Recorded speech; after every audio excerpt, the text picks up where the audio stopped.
Diffraction. Diffraction hyperbolic patterns occur frequently in recorded seismic data, particularly in carbonate reservoirs due to abrupt lateral changes in impedance contrast and discontinuity of subterranean layers. However, a very serious doubt to the application of classical theory has claimed that stacked seismic data is not true zero separation data because it is not clear that the results of the stacking of data recorded on a wide range of source-receiver separations is practically close to the results of real zero separation recording, since diffraction amplitudes are concerned. Berry-Hill also explained the concept and compared the theory of zero separation with source geophone distance without zero separation, concluding that the diffraction amplitudes at a source-receiver separation different from zero and well known with respect to the wave and geometric propagation paths. A point diffractor gives rise to a hyperbolic diagram on the stacked section. Hyperbola is explained as a symmetrical open curve formed by the intersection of a circular cone with a plane at a smaller angle with its axis than the sides of the cone. Diffraction only be considered as hyperbolic if the recovery is homogeneous, which not a very natural supposition to make is. The curvature of the diffraction hyperbola depends on the speed of the medium, the apex being an indicator of the location of the defect. Diffraction imaging is a DARE in seismic processing and adopted by a workflow by means of the common reflection surface by. In reflection seismology applied to exploration geophysics, such wave propagation phenomena are employed to estimate the properties of the Earth's subsurface reflector. Furthermore, the diffraction phenomenon is also concerned with reflection because of the properties of the subsurface as defined above.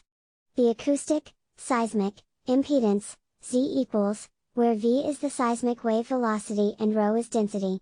Although seismic migration is now one of the primary imaging tools employed in the field, the earliest analog seismic records took the form of simple single-fold illustration.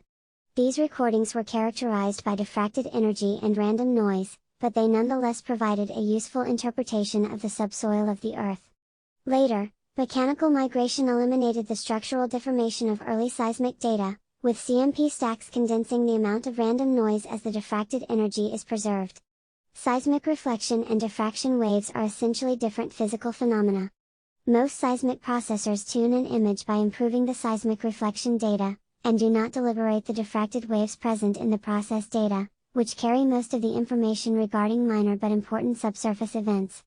Such small-scale underground events, such as faults, fractures, channels, karsts, and salty body edges, occur as diffracted waves in the seismic data, which can be captured.